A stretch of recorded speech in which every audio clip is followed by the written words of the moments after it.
seems okay. Alrighty.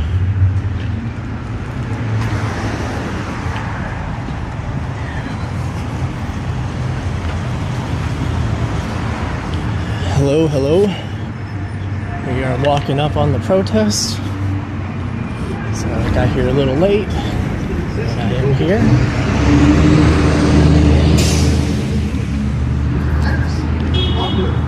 It's disgusting. And it's shameful, and we have a direct hand in it. So we have a responsibility. I think it's important for all of us today to look around. It's impressive what we've been able to turn out in one day.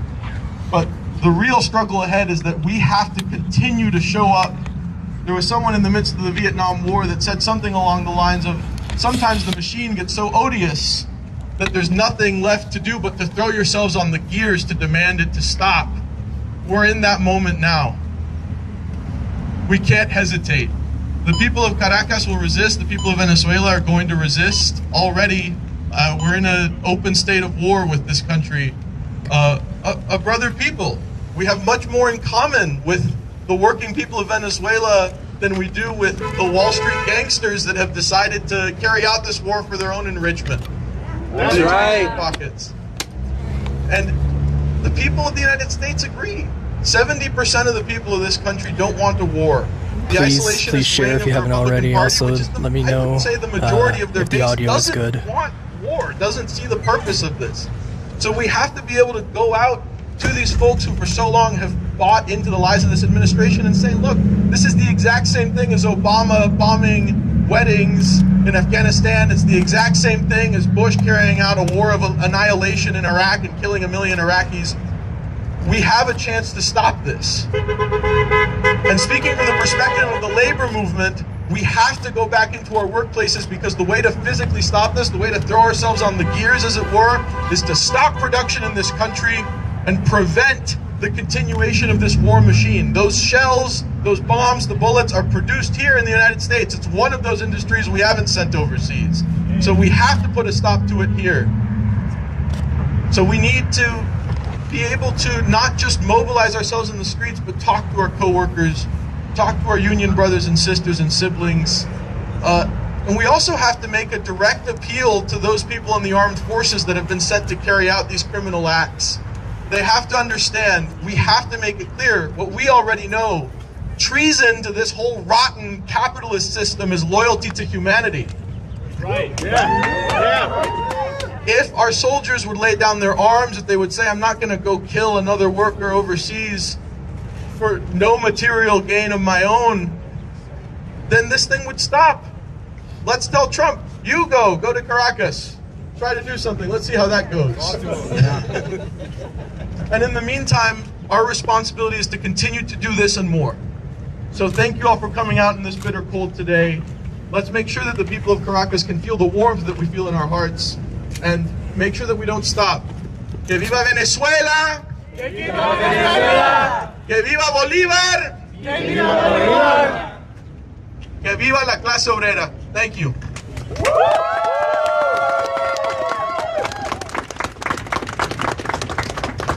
Money for jobs and education! Money for jobs and education! Not for war and deportation! Not for war and deportation! Money for jobs and education! Money for jobs and education! Not for war and occupation! Not for war and occupation! I want to do the one that you did just a second ago, because I really liked it, man. That Asada Shakur one. It is our duty to fight for our freedom! It is our duty to fight for our freedom! It is our duty to win! It is our duty to win! We must love and support each other! We must love and support each other! We have nothing to lose but our chains! We have nothing to lose but our chains! We have nothing to lose but our chains! We have nothing to lose but our chains! All right. Up next, we have Comrade Worm from the PSL.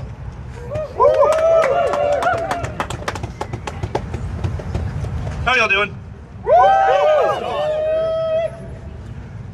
I'd like y'all to look around and imagine what this block and this street will look like 5 hours from now. As people go out to bars, they go out to enjoy a night with their friends. And imagine you're sitting in one of those bars. Down the street from you, explosions begin.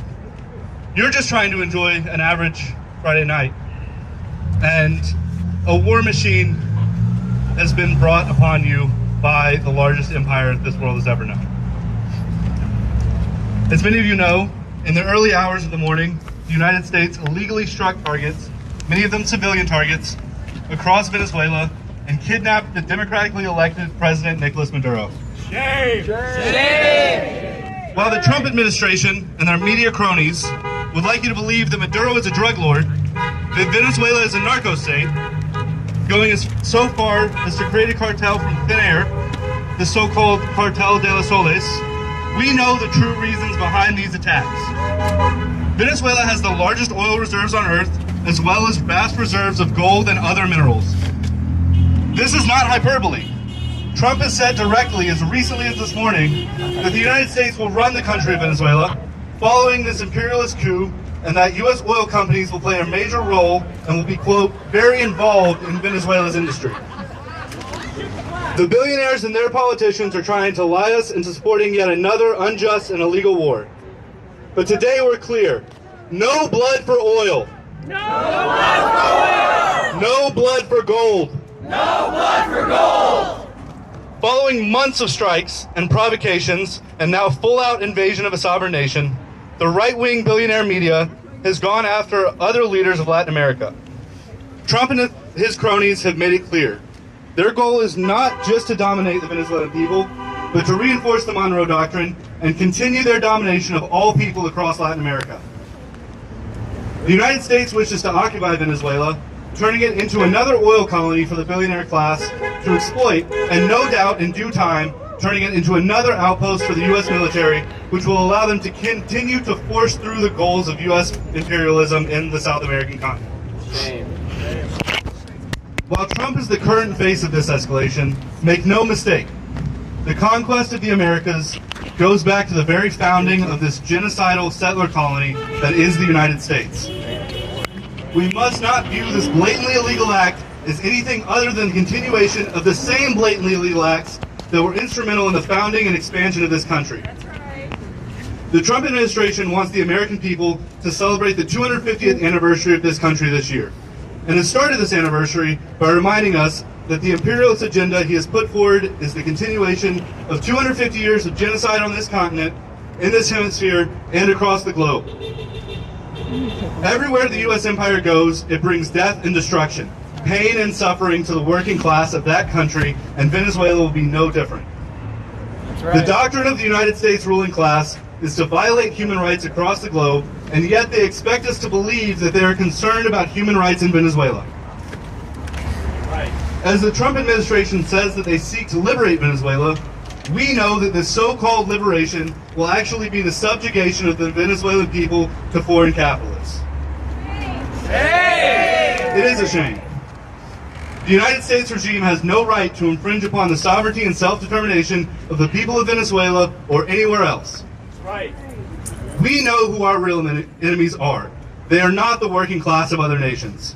They are the same billionaires who back these imperialist wars, who profit off of our immiseration and the immiseration of working people across the globe, who send our people overseas to die while they vacation on yachts that cost more than any of us could ever hope to amass. Right. They spend our money and resources in the plunder and pillaging of the world, while the same people that have fought those wars on their behalf starve and freeze in our streets. Their profit and plunder is what keeps us and the global majority poor, tired, and hungry. The same billionaires who have backed decades of genocide from Korea to the Congo, from Indonesia to Yemen, from Sudan to Palestine, these are our enemies. The ICE raids that kidnap our neighbors from their homes and jobs serve the same interests of a ruling class that will kidnap the democratically elected leader in a country that stands in the way of their super profits. And just as the Venezuelan people take to the streets to protect their sovereignty and their communities, we must do the same. It's our duty as workers in the heart of the American empire, inside the belly of the beast, to fight back against these enemies. Cassie! It is our duty to the working people across the globe to bring the billionaire-backed American imperial machine to its knees. We rally today just as the people of Venezuela have been rallying in the streets for months in the face of U.S. aggression. Let us be inspired by their bravery and stand in solidarity with them. Trump himself said in a press conference this morning that the U.S. would run Venezuela, while his administration cuts food benefits and housing programs, strips social security and healthcare access from the most vulnerable people in this country. That ain't right. President Trump, if you wish to run a country, why not begin with providing for the citizens of the one that you are president of? Hell yeah. Of course, we know the capitalist system that our government upholds can never provide for and empower their citizens. These failures expose who this government serves, the billionaire class. The failures also expose what is needed to overcome the billionaire class. An organized working class committed to the struggle against imperialism and occupation, against the billionaires themselves, and for the liberation of working people across the globe. It's time for us to build this organized working class together through organizations like the PSL. If you haven't already, check us out on Instagram. You can join at pslweb.org or reach out to me or any of the other members with PSL here today. We need to build a working class movement, and that movement needs you in it. Thank you.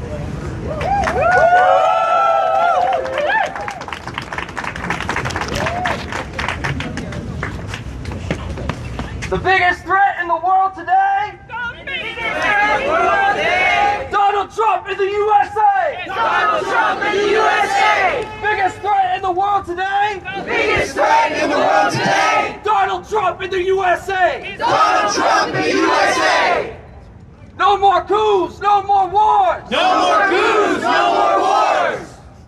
Venezuela isn't yours! Venezuela isn't yours! No more coups, no more wars! No more coups, no more wars! Venezuela isn't yours! Venezuela isn't yours!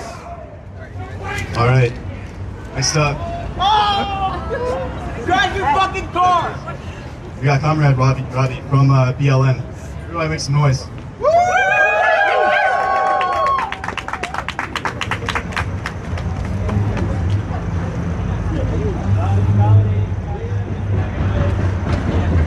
Here for supporting Venezuela, and I tried to escalate. It sucks, but How's everybody doing today? Good. Give me 1 second. I'm gonna lock my phone. Bear with me. I got one arm. So these are the notes that were sent to me by a comrade of mine who wasn't able to make it today. That in the midst of a cynical spectacle aimed at rehabilitating Israel's fascist regime, we must be clear. There will be no peace in Palestine without an end to the Zionist occupation. The logic of a colonial domination remains unbroken. The U.S. working through it. The U.S. I like it, but the U.S. working through its gangster enabler state is using this moment to reestablish its regional. I'm just going to say hierarchy, because I assume that's the word that goes there. It will never support an authentic Palestinian state without being forced by the overwhelming coercive power of the Palestinian masses and their global allies. From the genocide in Gaza to the ongoing attacks on Iran and Venezuela to the false peace and extraction-fueled destabilization in Sudan. These are a lot of big words. Destabilization in Sudan and the Congo. War is empire's chosen instrument in a desperate attempt to maintain global white supremacist capitalist imperialism. I know, right? Say it again. Boom! In this context, the Black Alliance for Peace has launched its 5th International Month of Action Against AFRICOM for the month of October. That's a long time ago, but that just goes to show how long, these are imminent attacks that if they will bomb there, they have bombed here. I need everybody to understand that these are people of color, that they feel comfortable enough to just bomb. At the end of the day, I've read just about as much as everybody else has, and this is a developing story, but what I have gathered from it all is that a U.S. law enforcement agency has gone aboard onto a land that isn't theirs and has established law and order. That ain't right. That ain't right. They don't do it efficiently here. What the fuck makes you think that you can just go somewhere else and do it and just say, hey, it's for the people?